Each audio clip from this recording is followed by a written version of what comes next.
Hello, what is going on? It is AJ here, and today I'm going to be ranking the Halloween films from worst to best.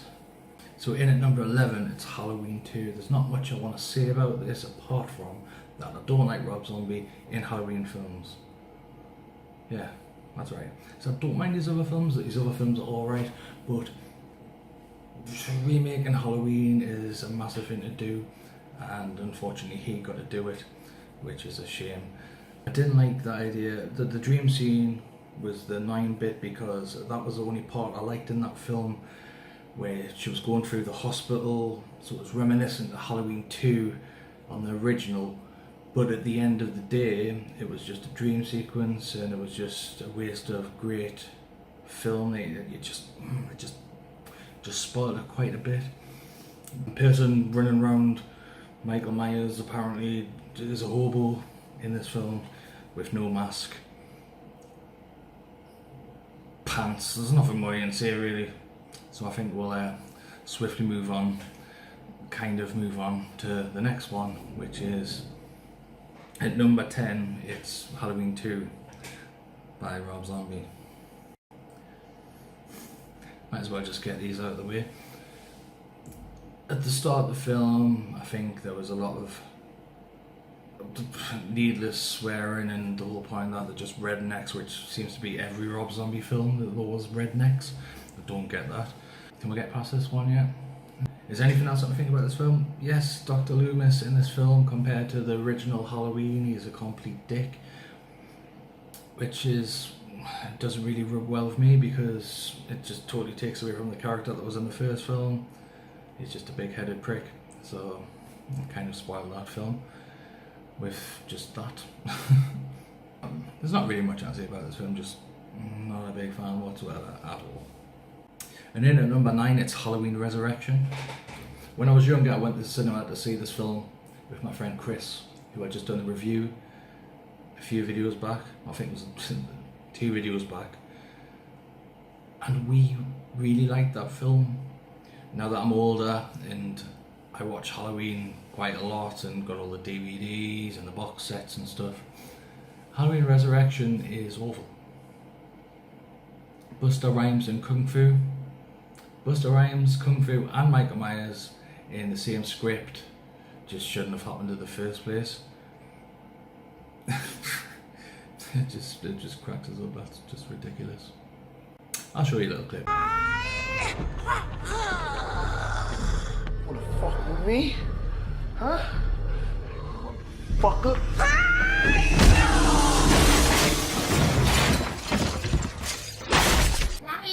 Yeah, that's just what's meant to happen in a Halloween film. What? Don't think so. On a good note, the start was very good. The chase scene, chasing Laurie Strode through the mental hospital. I'm guessing it was a mental hospital. It was a great chase scene. It was really good. And then she ended up dying at the cinema when I'd seen it. Not so much when I watch it now, because I've seen it that many times. It was quite a shock that she got killed straight away. But obviously that was because she had a 2-picture deal, I think, and she had to come back for the other film. But like, she made an appearance, there we go, continue with the franchise, do what you want, kind of thing, just left. Which is fine. I like Jiminy because that's what you want to do, that's what you want to do. But then Micheal Myers stabs Laurie Strode, just dives to her death from the top of the building. And that's pretty much it. I like the start of that film, but then after that is the best part of the film. Then it just goes absolutely downhill. Absolutely downhill. Why did I watch this again? There's loads of different endings to the film. The one I got to see was... Which one did I get to see? Yeah, in the morgue. And then opens up the zip. And then Micheal Myers is laying down and the eye just shoots over, like it makes us jump still, even though I know it's coming. And the other one was he came out of a drain or something like that, like a turtle, like a Teenage Mutant Ninja Turtle. Never thought of that. Yeah, just jumped out of a drain. But yeah, I don't know. I don't know what else to say more about it. People have seen it, but just not my favourite kind of thing. In at number 8, it's Halloween 5. Now, Halloween 5 started off with Micheal Myers escaping from a mine shaft, and then just floating down the river with his little floaters on his sides. What shall we do with the drunken sailor? What shall we do with the drunken sailor? What shall we do with the drunken sailor? Early in the morning, way hey and up she rises, way hey and up she rises, way hey and up she rises early. And then appears to the hermit that he ends up trying to kill at the start, who's looking after him for this whole year. When he comes back to life, he goes and kills him. Pure evil, my friends, pure evil.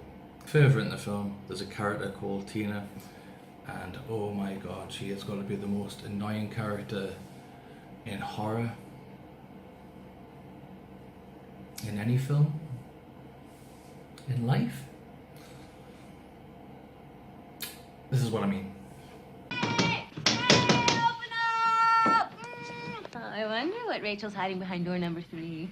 Ba-ba-dum-ba-da, ba-ba-da-ba-da, ba-ba-da, ba-da-dum-ba-ba, ba-ba-da-ba-ba, ba-ba-da-ba-ba, ba-ba-da. It looks so good. Ba-ba-da, ba-ba-da, ba-ba-da, ba-ba-da. That is so annoying.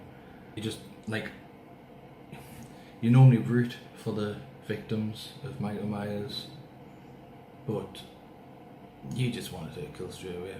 Just so you shut up. Another thing about Halloween 5 is the mask in this one. It just needed tucked in. It's simple. It's not hard. Just Michael tuck it in. Just please. I don't know if it's my OCD, but I think it would have looked a lot better without the little overhang. Like, are you just too lazy to put a mask on? I don't know. Might be the directors or the writers' problem, but they never sorted that out. Next, it's Halloween 6. Once again, this was one of my favourites when I was younger. I love the mask in this. I love the start of the kill, where I think it was a nurse or something that stole Jamie's baby and then give it back to her, and she ran.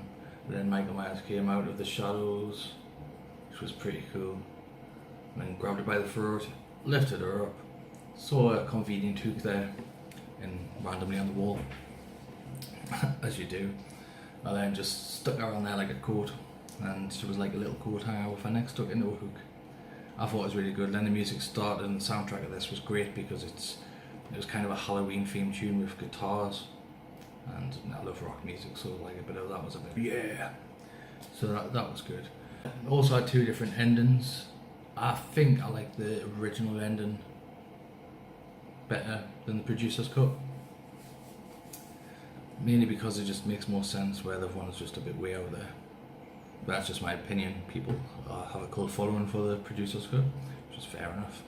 It's just my preference. I like the original. Saying that, like, thinking about Halloween 6 now, I actually really want to watch it. Next is Halloween 4. Now, Halloween 4 has got a great start. I love the atmosphere of how Halloweeny it is. It's like a farmyard. It's just very Octoberish, very Halloween. An abandoned farm. See these scythes and scarecrows with pumpkin heads. I've just an awesome start. It's like one of my favourite intros to a Halloween film. Like the rooftop scene when Michael is giving chase. It's just awesome, just something mint to watch. Also, like that for most of the film, the atmosphere is like set in a house. Near the end of the film, it's mostly set in the house and trapped in a house, and then trying to keep Michael out the house. I think that was pretty cool, because in the house when it was dark and just got candles out, you're like, someone in the sitting room, is he coming out from the sides and stuff like that. Just get you thinking, and you look at all the different ways, like, oh, did I see him there? Oh, you know, that kind of thing. I think that was awesome. Next up, it's Halloween H2O. Now, Halloween H2O is one of my favourite films. I couldn't get to see it this cinema because I wasn't old enough at the time, which I was really good about, because I heard it on the radio, in adverts, and I was just like, oh, I really want to see this. I had to wait till Resurrection before I see anything, which is a shame. It's a damn shame. Anyway, H2O, great start. I like the start where the start when the credits start rolling into the film. You got Dr. Loomis talking over the speech about Micheal Myers, and the music in the background very orchestral, just boosts it up with the Halloween theme tune. I think that is one of my favourite tunes as well on the themes. This film, compared to the others, it's kind of got caught up in, just because of the era that it was in. It's very like Scream, or I Know What You Did Last Summer, which I'm totally fine with. I just really enjoyed it. I think the end scene was amazing, and here we go with Resurrection again, which didn't count. But if you just don't count Resurrection, which I tend to do sometimes, and just think H2O is the last part on the timeline, it's just unbelievable. It's just great.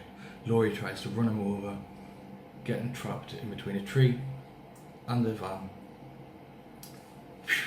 Just Jamie Lee Curtis swiping his head off with an axe. Can't get much better than that. Straight after you hear the just the tune kick in. Perfection. Absolutely awesome. Next is Halloween 2018. And if you've seen my videos before, you know that I went to the cinema to watch it with my friend Chris, and we've done a little review from after, and my opinions changed a lot since I made that review, because it was literally straight after the film. I actually went to see the film again at the cinema, because that's what I do, and I just enjoyed it a lot more. And I took it in more, I think, watching it the second time. The start of the film with the pumpkin rising in the original Halloween theme tune coming on, I never thought I'd see that in the cinema. Just never thought that would happen. Absolutely amazing. The pumpkin rising, just to show that Michael's still here and he's come back, it was just awesome. Just the way the film was done, I thought it was great. Jamie Lee Curtis back, absolutely amazing. They had the right tone of the suspense, and they did have the kills in there, which were quite brutal, but I thought that was awesome. I like the nods that they put in for the other films. They had Halloween 3 in there with the masks. They had from Halloween 2, when he grabs a knife and goes in to kill that woman in the kitchen. That was like a scene from Halloween 2. I always remember, I think even before that scene, when he's walking over and the lights over the top of the little shelter that he's going into the shed to get the hammer to do that. When he's walking, it just reminds us of Resurrection, because we've got the talking over the top of the scene Resurrection when they do the intro to the film. This is just so I could be here all day talking about them. Might do a separate video on it, might make sense. But Halloween is definitely 2018 it came in number 2 because I could never put it as first, because it just kind of beat the original, which puts us on to Halloween. Nothing more you can really say. Great music for the time, obviously it was all new when it came out. Great suspense, some great scenes in there. Light and shadow, the mask just coming out of the dark, just creepy, and most of it was set in the houses there, so you feel trapped. Well, the way I would feel trapped in my own house, knowing that someone's in a room somewhere, just ready to attack. I think it's just very creepy. This is why it's probably lasted since 1978, where people still talk about it now. It is just a classic, and true classics never die. Thank you for watching this video. I'm going to leave a link in this video for my friend Flocky Wolf. He does stop motion animations, which I've seen quite a few of them now, and they're absolutely amazing, very talented. So if you can just give a click on that, give him a like, give him a subscribe, give me a like and subscribe, and that would be absolutely awesome. Next video, which I'm guessing is going to be the sit down review with my friend Chris, who I went to see the film with, going a bit more in depth about the film and our thoughts about it. So I'll see you on the next video.